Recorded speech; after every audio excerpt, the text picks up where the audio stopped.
在猛烈的暴风雨中，船像一片落叶般的剧烈晃动。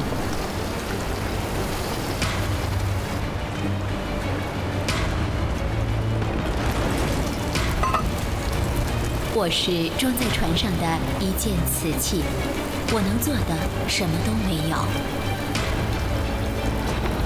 どうかお釈迦様の知恵がありますよう。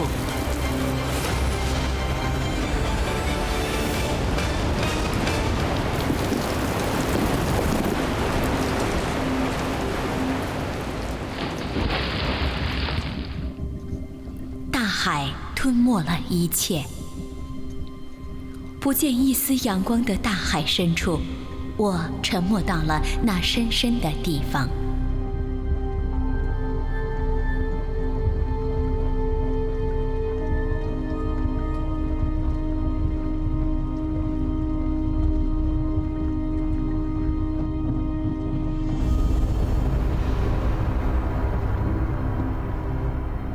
这是漫长沉默的开始，也是漫长黑暗的开始。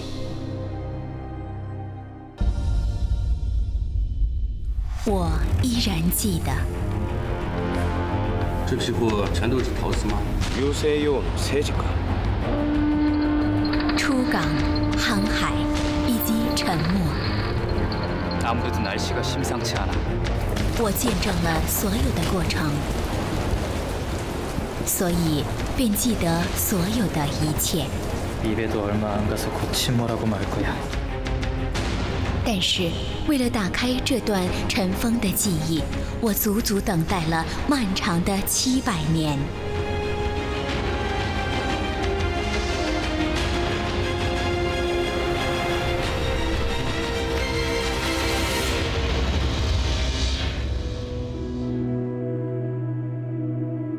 1975년 전남 신안의 증도 앞바다. 어부들이 여느 때처럼 그물을 당기고 있었다.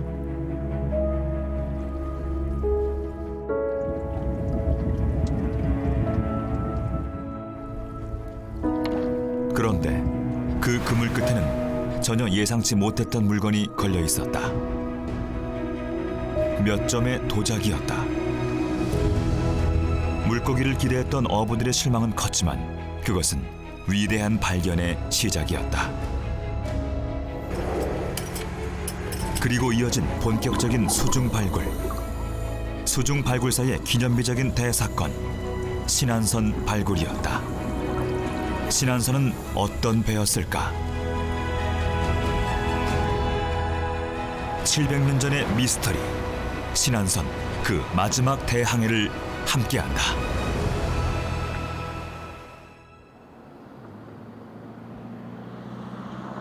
전남 목포에 위치한 국립해양유물전시관. 이곳에는 국내 수중발굴 제1호선 신안선의 실물이 보존 처리돼 있다. 신안선은 길이 34m, 폭 11m, 적재량 260톤에 이르는 대형 무역선이었다. 침몰 현장에서는 모두 720여 개의 선체 파편이 수습됐다. 원형에 가깝게 복원된 신안선, 무려 20여 년에 걸쳐 보존 처리했다. 신안선이라고 하는 무역선의 규모 자체가 콜럼버스가 대서양을 횡단했던 산타마리아호에 비해서 훨씬 더 그 규모가 컸고, 그리고 거기에 그 적재되었던 화물이 엄청나죠. 14세기 전반의 해상무역의 규모를 아주 여실하게 생생하게 증언하고 있다고 하는 점에서 신안선의 의미는 대단히 크다고 생각합니다.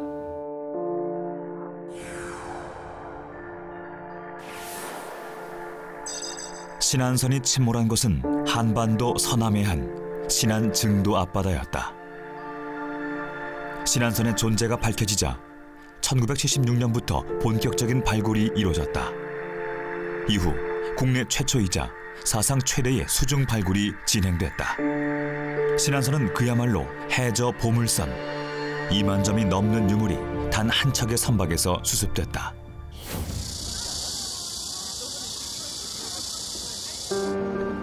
지난 여름 국립중앙박물관. 신안선 발굴 40주년을 기념한 특별전이 열렸다. 이 특별전의 가장 큰 특징은 바로 압도적인 전시 유물이었다. 신안선에서 수습한 거의 모든 유물을 전시했다. 전시 사상 유례가 없는 일이었다. 신안선에서 가장 많이 수습된 것은 도자기. 2만 점이 넘는 도자기 중에서 전시 가능한 것은 모두 진열했다. 완벽한 원형, 아름다운 빛깔, 유물들은 한결같이 높은 예술성을 지니고 있었다.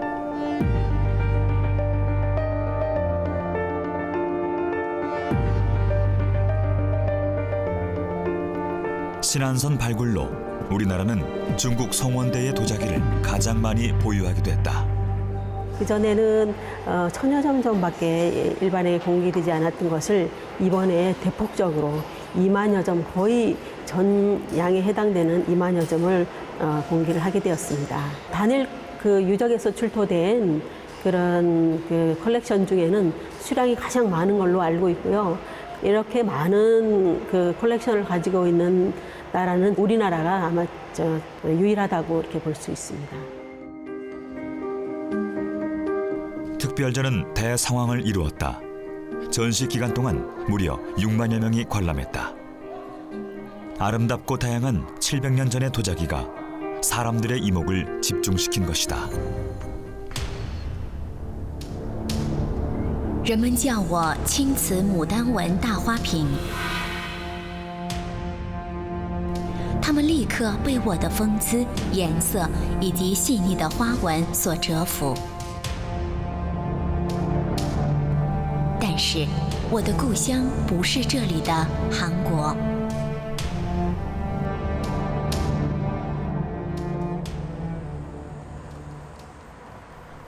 중국 저장성에 위치한 닝보시. 닝보는 중국의 전통 문화가 짙게 남아있는 역사 도시이자 중세에는 중국의 주요 무역 도시였다. 신안선은 바로 이곳 닝보에서 출발했다. 바다 건너 한국과 일본을 모두 마주하고 있는 닝보. 해상 무역 도시로서 천혜의 조건을 갖춘 닝보는 지금도 국제 무역항의 면모를 보여주고 있다. 신안선의 출발지가 닝보였다는 것을 증명하는 유물이 있다. 신안선에서 발견된 청동저울 추. 여기에 경원로라는 글자가 새겨져 있었다. 경원은 닝보의 옛 이름, 한때 명주라고 불리기도 했다. 宁波其实是在唐代的时候正式建立一个建州，然后在唐开元的时候就是正式建立一个叫明州的一个地方，就是我们现在这个就是现在的宁波。然后到了南宋的时候就改成庆元府，然后在明代初期的时候就改成宁波，意思就是海定波宁的意思。然后这个名字一直延续到现在。 그렇다면 신안선의 출항 시기는 언제였을까? 신안선에서 발견된 다량의 목간들. 목간에는 화물 정보 등을 새겨놨는데 현재로 치면 일종의 바코드다. 이 목간들 중에서 지치 3년이라는 원나라 연호가 발견됐다. 신안선은 서기 1323년 닝보에서 출항한 것이다. 그 당시 닝보, 즉 명주는 해상 무역이 무척 활발했다. 원나라 정부에서는 시박사라는 기구를 두어 무역에 관한 업무를 관장하게 했다. 그 명주 시박사의 터가 지금도 남아있다. 송대에는 중국 전역에 7개의 시박사를 두었는데 그 중에 한 곳이 바로 이곳 명주 시박사다. 这边它的主要功能就是第一个呢，就是说，从宁波出发的一个这些商船，它需要对这些商船进行颁发相关的凭证，然后检查相关的货物，这是第一个。第二个呢，就是说从宁波港登陆的一些对外过来的商船呢，需需要对这些商船进行货物的检查，完了就是那个征收相关的税，包括实物税和那个货币税这样子整个一个情况。所以说从整体来说，其实就是斯波斯市场就是一个对外贸易的管理机构，相当于现在的海关。 1323년 국제 무역상들이 이곳의 시박사를 찾았다.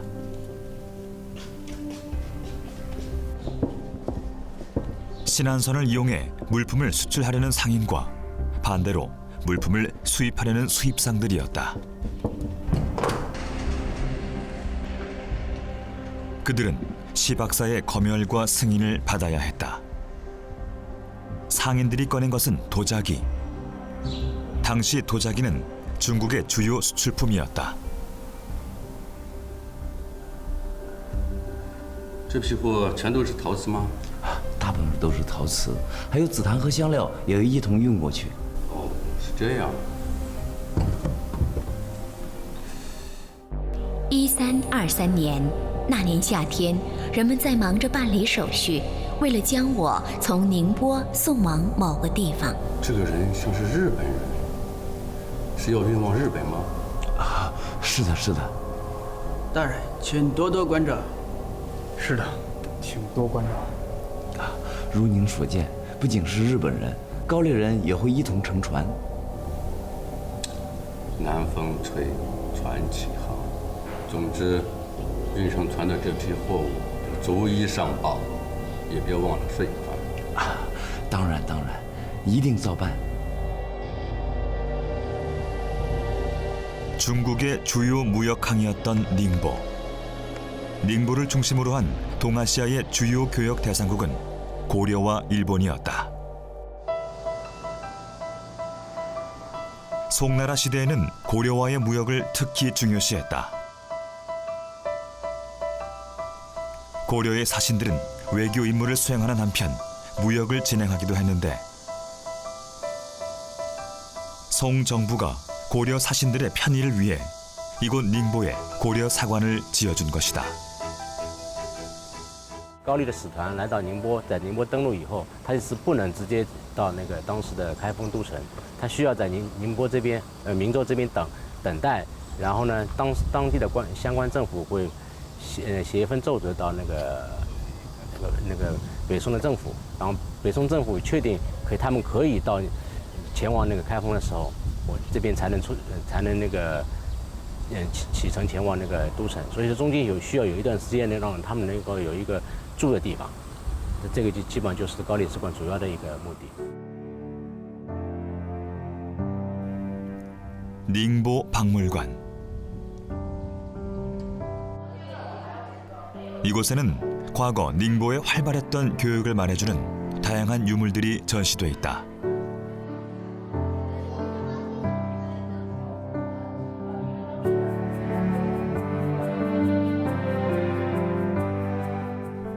이들 중에는 고려 사관터에서 발굴된 것들도 다수 전시돼 있다. 특히 고려 사관에서는 다량의 청자 파편들도 출토됐다. 이는 고려 청자가 중국으로 수출됐다는 것을 의미한다. 고려와의 교역에는 해상로가 특히 중요했다. 고려와의 교역 절정기는 송나라 시대. 그러나 이 무렵 송은 북쪽의 요, 거란 등과 갈등 관계에 있었다. 在宋代的时候呢，因为宋王朝不断的被辽和契丹族进行攻打，所以原本通往这个中国和高丽的一条陆路的线路被截断了。那么之后呢，他们会选用的一条呢，就是从宁波到高丽的一条海上线路。那么宁波这块地方呢，就是到高丽以及日本的一个唯一合法的港口。所以从那个时候开始呢，像日本以及高丽的很多商人在这里经商贸易的非常的多。 그렇다면 당시 신안선에도 고려인들이 승선하고 있었을까? 일단 중국 국적의 선원들이 다수였을 것으로 추정된다. 많은 양의 중국식 조리기구가 신안선에서 발견됐다. 그리고 일본의 남학신도 발견됐는데 이를 통해 일본인도 승선했음을 알 수 있다. 일본인 중에는 무사도 포함돼 있었던 것으로 보인다. 해적으로부터 배를 보호하는 것이 그들의 임무였을 것이다. 긴 항해, 무료함을 달래줄 오락기구도 필요했다. 한국, 중국과는 또 다른 일본식 장기. 일본 장기판과 장기알도 신안선에서 수습됐다. 독특한 모양새의 청동 숟가락. 이것은 고려인이 타고 있었음을 말해준다.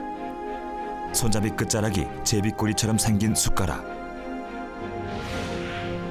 고려 숟가락만의 특징이다.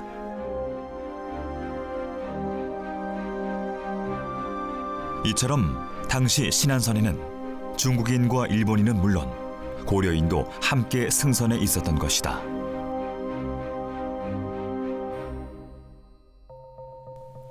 그렇다면 신안선의 화물 선적은 언제 이루어졌을까? 1323년 음력 4월부터 6월까지 약 2달에 걸쳐 진행된 것으로 추정된다.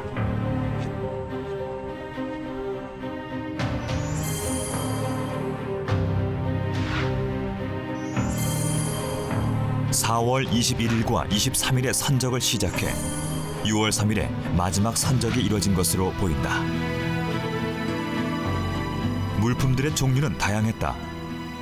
도자기 외에도 후추, 계피 등 향신료와 파두, 산수유, 은행, 호두 등 다양한 약재가 함께 실렸다. 그리고 최고급 가구 자재나 건축 자재로 사용되는 자단목도 천여 개가 선적됐다. 특히 눈길을 끄는 것은 약 800만 개의 동전. 무려 26톤에 이르는 이 동전은 화폐로 사용하기보다는 금속 제품을 만들 때 녹여서 사용하려던 것으로 추정된다. 1323년 6월 닝보의 항구에서는 신안선의 마지막 선적이 이루어지고 있었다. 你干什么？不好意思，刚才被台阶绊了一下脚。先打给先生看看。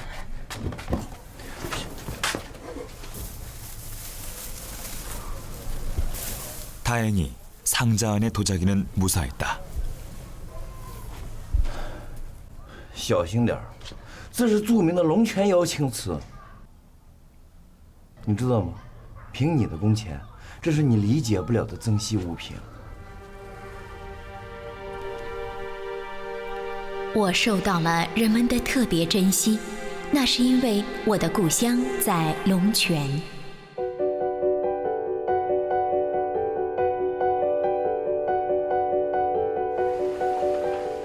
아직도 물레방아가 돌아가는 곳. 얼핏 보기에는 전형적인 농촌 마을이지만 이곳은 중국에서도 이름난 도자기 생산지다.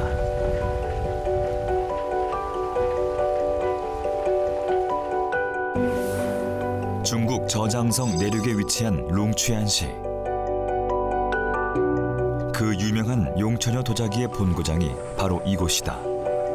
지금도 마을 곳곳에는 가마가 형성돼 있어 옛날 방식 그대로 도자기를 생산하고 있다. 5대 북송 시대부터 시작된 것으로 알려진 룽취안의 도자기 산업. 단일 지역에서 가장 많은 가마가 조성된 곳이다. 在龙泉从事青瓷行业的就有1000多家作坊，其中包括青瓷作坊和青瓷原料加工厂。在龙泉，大部分人都在从事这个青瓷行业。 외부와 단절돼 있는 작은 산골 마을이 유명한 도자기 생산지가 된 배경은 무엇일까? 비밀은 바로 이곳에서 생산되는 흙에 있다. 도자기의 원료가 되는 태토. 룽취안의 흙은 결이 가늘고 질이 두터우며 색이 푸르다고 송대의 기록은 전하고 있다. 바로 이 질 좋은 태토와 풍부한 수량, 이런 자연 조건이 유명한 용처녀 도자기를 탄생시킨 것이다. 这个就叫做瓷土。这个瓷土呢，因为我们龙泉窑里面这个瓷土呢，它是单矿层瓷的，就是一个矿拿来拉到水堆里面去加工，以后呢就淘洗出来，沉淀以后呢就能成瓷，不像那个高岭土。高岭土呢，他们是北方，像北方呢它是3元配方的，我们这里的是1元配方的，所以说它区别在这个地方。 저장성 일대의 많은 유명 가마 중에서도 용처녀 청자는 특히 높은 평가를 받았다. 실제로 신안선에 실린 청자의 절반 이상이 룽치안에서 생산된 것이었다. 용처녀 청자는 특히 그 빛깔로 유명하다.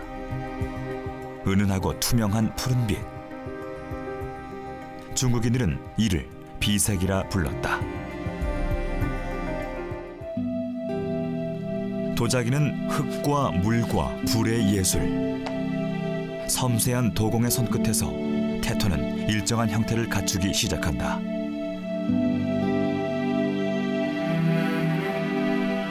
초벌구이를 한 다음 단계는 유약 바르기. 이 유약의 두께에 따라 도자기의 빛과 질감이 달라진다. 문양 새기기 역시 빼놓을 수 없는 공정이다. 그런 다음 가마 안에 도자기를 차곡차곡 쌓는다. 이제 남은 것은 기다림뿐. 뜨거운 화염 속에서 흙덩어리는 제 몸을 태워 아름다운 도자기로 탄생한다.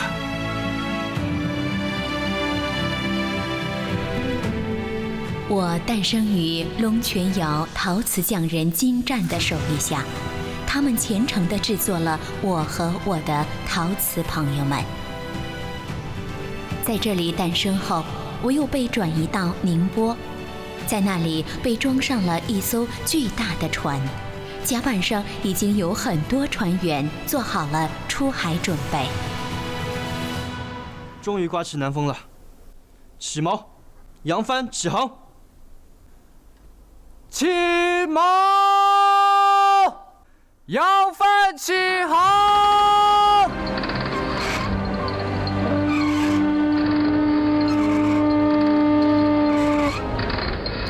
드디어 신안선이 돛을 펼쳤다. 1323년 음력 6월 한여름이었다.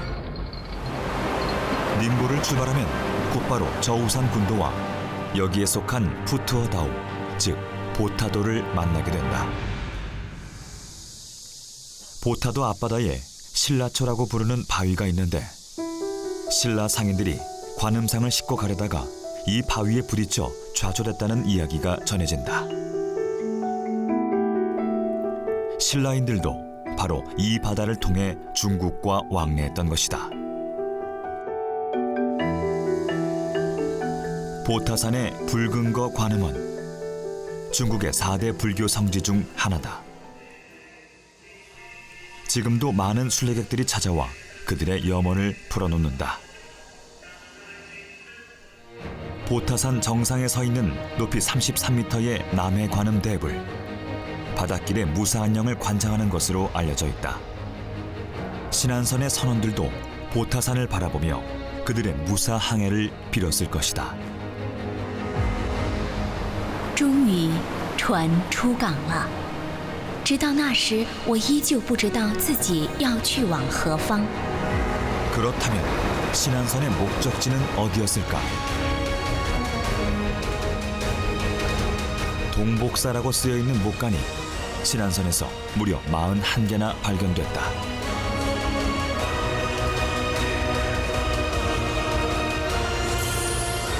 동복사는 일본의 대형 사찰이다.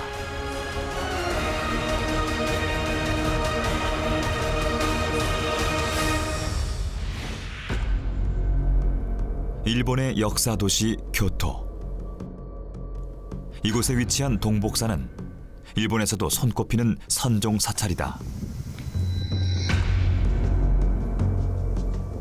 중세부터 메이지 유신 이전까지 번창했으며 지금도 경내에 25개의 사원이 남아있다.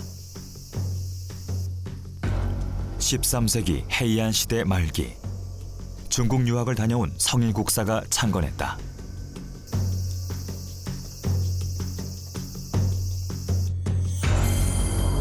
동복사와 더불어 신안선 목간에서는 또 다른 사찰과 신사 이름이 나온다. 바로 조저감과 하코자키 궁이 그것이다.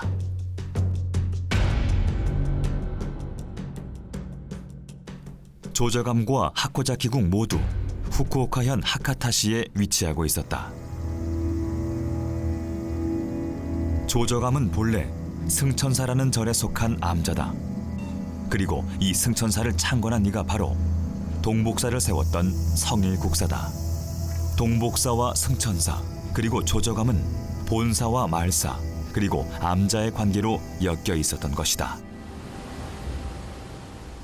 목간에 등장하는 신사 하코자키 궁. 10세기 초에 건립된 이곳은 해상교통과 외적방위의 신을 모신 곳으로 추앙받아 왔다.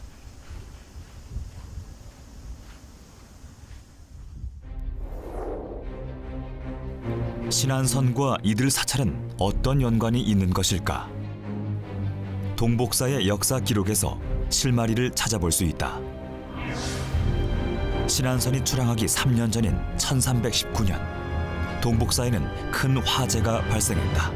京都にあります東福寺という本山のお寺の火災に遭いましてですね、その復興するための資金を捻出するために派遣された貿易船であるということが分かります。でその船の経営を松寺の上天寺の長尺庵という達中が担っていたということが分かります。 신안선의 목적지는 하카타였다. 화재로 대전이 소실된 교토의 동복사를 대신해 하카타의 조저감이 신안선 교육을 담당했던 것이다.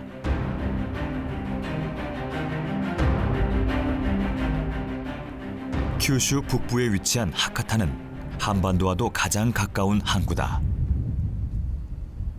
이런 지리적 여건으로 한국, 중국과의 교류에서 중요한 관문 역할을 해온 곳이 바로 하카타다. 신안선은 바로 이곳에 닻을 내리려고 했던 것이다. 이후 동복사가 필요로 하는 물품들은 세토네해를 통해 교토로 옮겨졌을 것이다. 신안선에 실려있던 천여 개의 자단목은 화재로 소실된 동복사의 재건에 사용하려 했을지 모른다.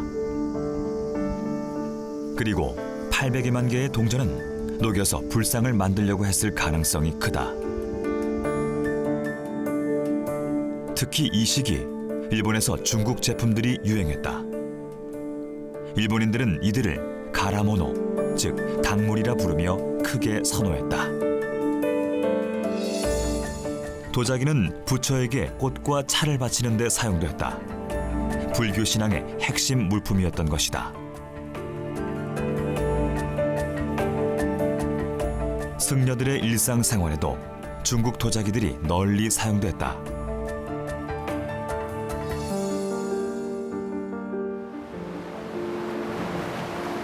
신안선에는 일본인 승려들도 타고 있었다. 그들 중 일부는 동복사를 대신해 무역을 관장하던 조저감의 승려일 가능성이 높다. これが元の優先用の政治か。いかにしたらこのような美しい色と模様を出すことができるのか。美しいものだ。 日本僧侣特别珍惜我和我的陶瓷朋友们，他们要举行特别活动，所以看起来很着急。それはともかく、ウボン山への前までには博多に着かなければいけないの。だが、予定通りなら随分に到着するだろうね。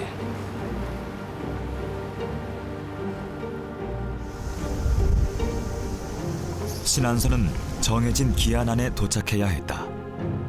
중요한 불교 행사가 신안선의 도착을 기다리고 있었다.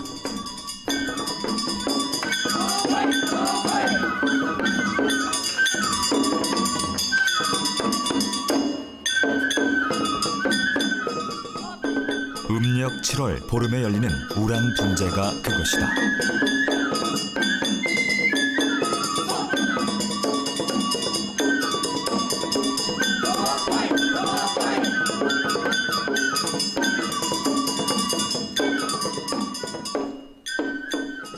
조상의 영혼을 천도하는 우란 분제는 고려와 조선에서도 행해지던 중요한 불교 행사였다.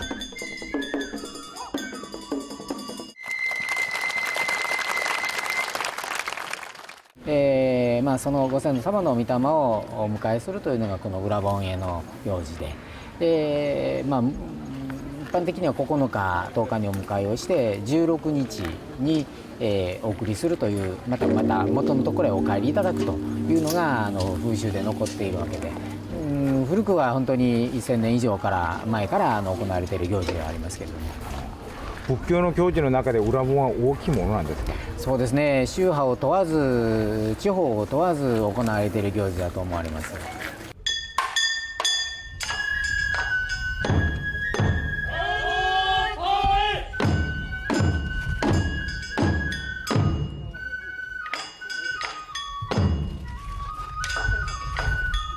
당시 신안선은 이 우란 분제가 열리기 전에 하카타에 도착하려고 했을 것이다.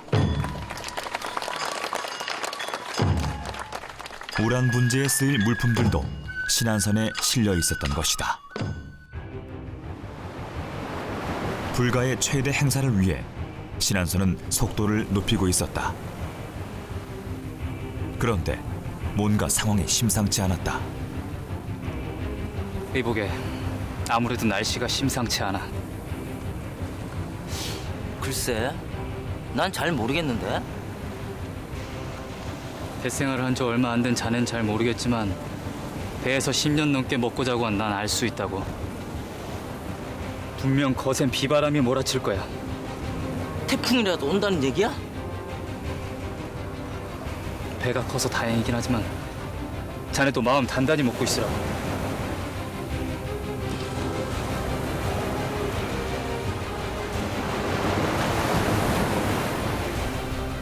团长，这高丽人纷纷都在议论不寻常的天气。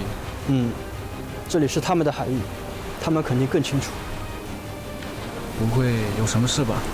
不用太担心，即使发生意外，这艘船也不会那么容易沉下去。水密隔舱方式造的船，即使船体的一部分破损，也不会马上进水，找个适当的避风港就可以了。哦，原来如此。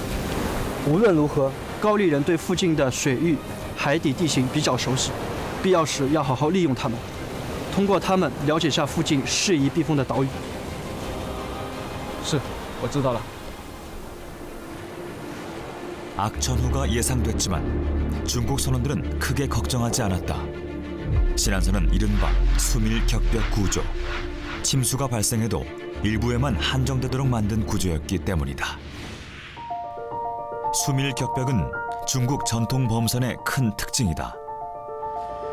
이를 알아보기 위해 고대부터 조선업이 크게 발달했던 푸젠성 취안저우시를 찾았다.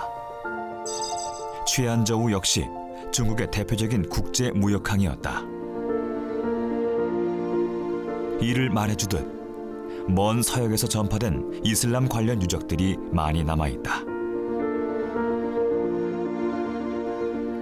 지금도 건재한 이슬람 사원.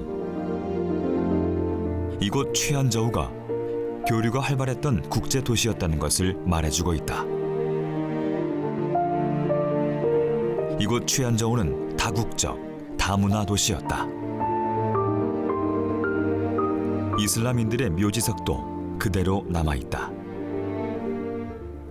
就是说，在我们泉州城池当中呢，有一半以上都是这些穆斯林，那也就是说，就是这些教徒。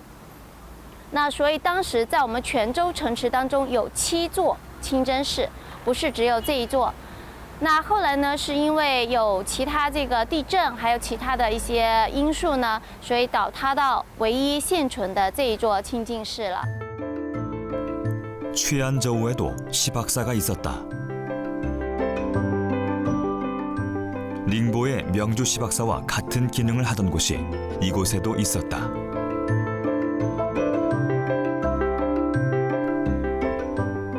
최안저우에서도 정부가 직접 무역을 관장하고 선박의 입출항을 통제했던 것이다. 그런데 이곳 시박사의 고위 관리 중에 특별한 이름들이 눈에 띈다. 포수경, 포사문. 시박사의 고위 관리였던 이들은 아랍인, 즉 외국인이었다.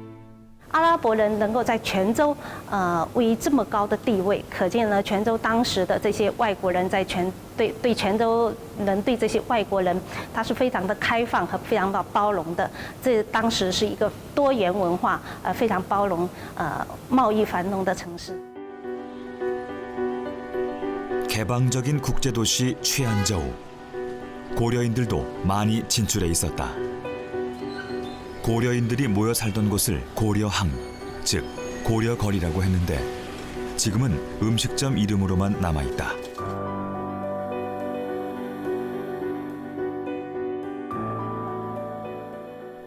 최안저우 해외교통사 박물관.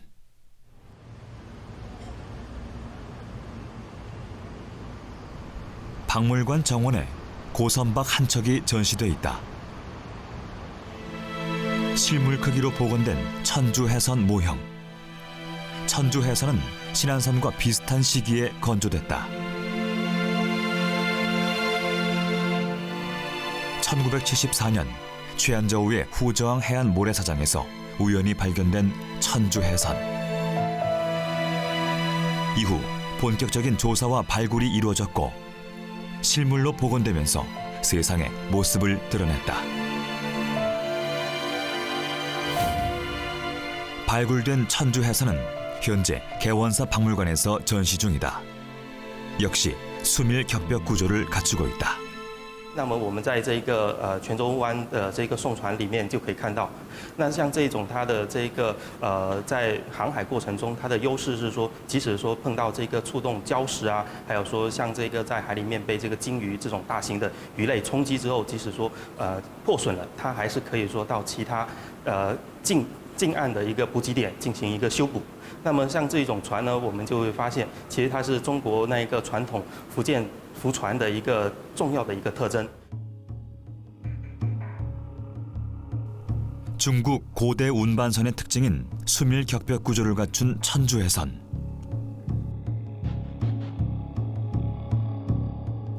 신안선 역시 같은 구조로 돼 있다.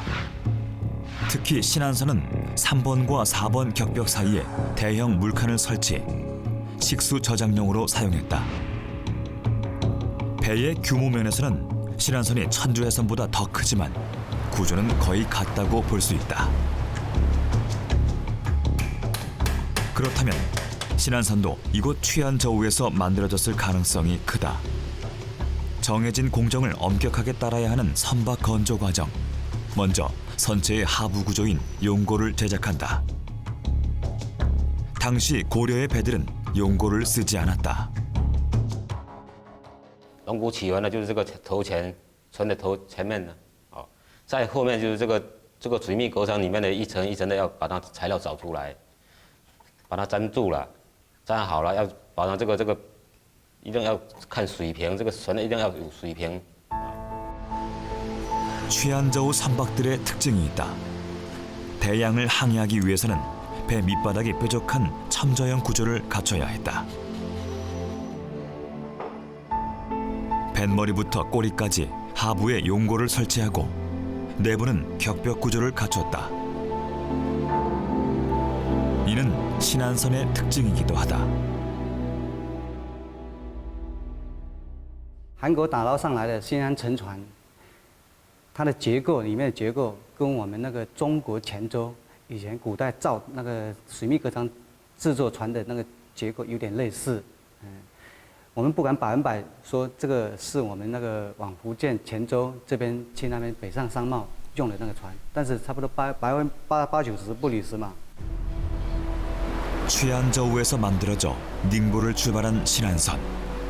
그러나 끝내 목적지에는 도착하지 못했다.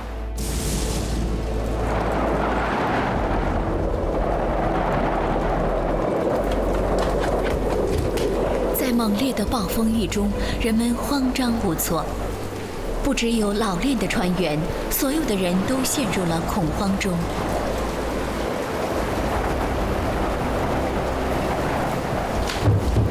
但是，不能坐以待毙。一部分船员为了护船，再次上到甲板。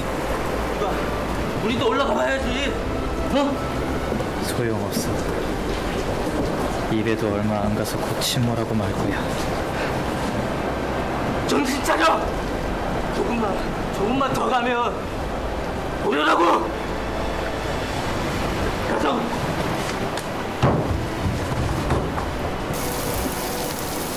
没有选择的余地了，一定要把船保住，否则就没有活路了。但是情况逐渐恶化。 기항을 하려고 했었는데 여기 이제 서남해 지역은 굉장히 복잡해요. 다도해 해역이기도 하고 그 지형이 굉장히 복잡하고 그래서 지금도 항해하는 것이 굉장히 어려운 그런 상황입니다. 예, 그래서 그때 당시 만약에 표류했다고 한다면 의도치 않은 그런 다도해 해역으로 떠밀려 왔다고 한다면은 감당하기가 쉽지 않았을 거라고 생각이 돼요. 신안선은 한반도 서남해 안에 다도해로 밀리고 있었다. どうかお釈迦様の慈悲がありますよ. 복잡한 해로와 거친 물살. 선박의 통제가 더욱 어려워지는 곳이었다. 我只是一件瓷器，什么都做不了。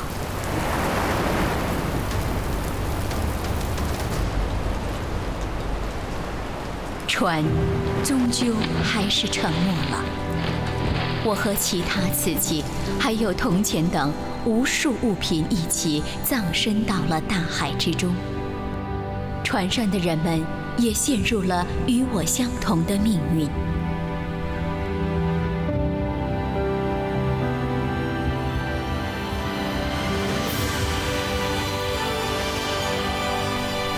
就这样开始了700多年的漫长等待。 700년 전 신안선이 침몰한 곳, 전남 신안 증도 앞바다. 1975년 바로 이 바다에서 신안선이 발견됐다. 신안선 발견과 발굴을 기념하는 비석이 바닷가에 서 있다.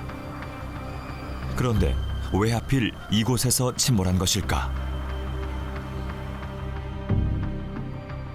태풍을 만나 표류했다고 하더라도 증도 앞바다는 신안선의 항로에서 북쪽으로 한참 벗어나 있는 곳이다. 지금까지 알려진 신안선의 항로는 중국 닝보에서 일본 하카타로 향하는 직항로. 증도는 이 직항로에서 크게 동떨어진 곳이다. 직항로 가다가 표류해가지고 거기까지 갈 수는 없어요. 그게 굉장한 거리거든요. 적어도 신안선의 경우는 직항로를 이용하지 않고 있었다.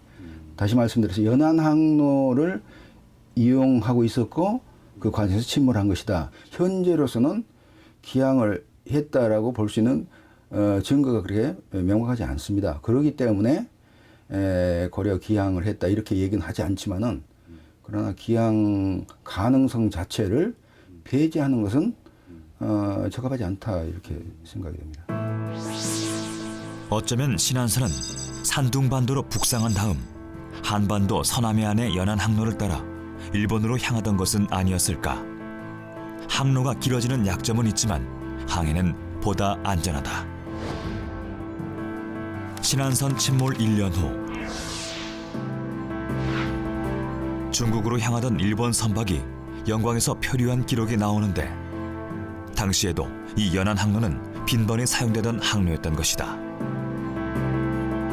또한 신안선에 선적된 7점의 고려 청자 덕분에 고려 기항설도 제기됐다. 그러나 적은 수량 때문에 고려에서 실은 무역품으로 보기는 어렵다는 것이 일반적인 견해다. 청자 외에 그 고려 유물들의 수량은 그렇게 많지 않고 어떤 무역 상품이다 이렇게 보기는 어렵고 이 청자 외에는 다만 고려 선원들이 거기에 함께 있었다는 증거는 될 수가 있죠. 이제 그런 점에서 보면은 어떻든 기본적으로 이 신안선은 이 원과 일본과의 관계 속에서 이루어지는 어떤 무역이긴 하지만은 그러나 그 사이에 고려가 개재되어 있다라고 하는 사실도 틀림없는 사실이죠. 신안선 발굴 40주년. 이를 기념해 국제학술대회가 열렸다. 학자들은 한결같이 신안선 발굴로 밝혀진 14세기 동아시아 해상무역의 실체에 감탄했다. I focused most of my attention on overland trade between China, Central Asia, the Middle East.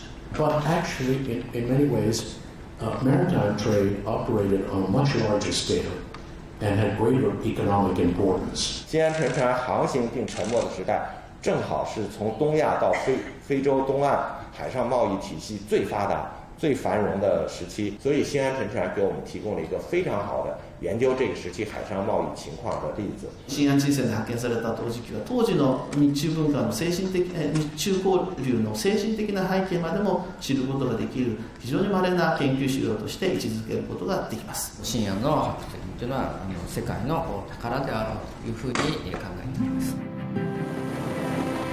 신안선 발굴로 시작된 국내 수중 발굴의 역량은 현재 세계 최고 수준으로 평가받고 있다. 전남 진도군 오류리 앞바다. 명량 대첩이 벌어졌던 바로 그곳에서 수중 발굴이 진행되고 있다.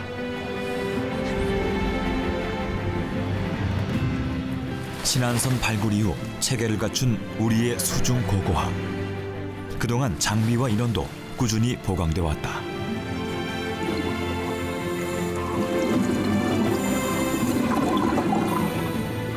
잠수 능력과 고고학적인 안목 등 고도의 전문성을 갖춰야만 가능한 것이 수중 발굴이다.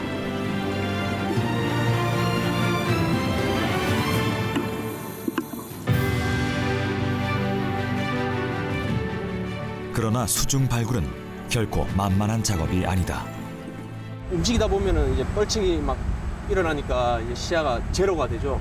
제로인데 이제 손으로 더듬더듬 하다 보면은 나올 때도 있고, 아니면 이제 저희가 펌프로 이제 빨아들이니까 그 파편 같은 것들이 붙어요. 감각으로, 손의 감각으로 이제 하는 경우가 많죠. 지난 2011년 도굴범 검거를 계기로 세상에 알려진 오류리 수중 유물. 이번 발굴에서도 많은 유물들이 수습됐는데 그 중에는 전문가의 감탄을 자아내는 유물도 있었다. 아, 멋지다. 이거는 고려시대에서 상감청자예요. 청자 유병. 제가 한 20년 발굴했는데 이렇게 예쁘게 생긴 건 처음 나왔어요. 저는 처음 보고 왔습니다. 보시라 고생하셨습니다. 아이고. 大海吞没了我这青瓷油瓶，还有其他无数的我的朋友们。直到今天，在大海的某个角落，依旧会有千千万万的朋友们带着与我相同的记忆，等待着漫长的时光。他们的记忆，说不定就是一段新的历史。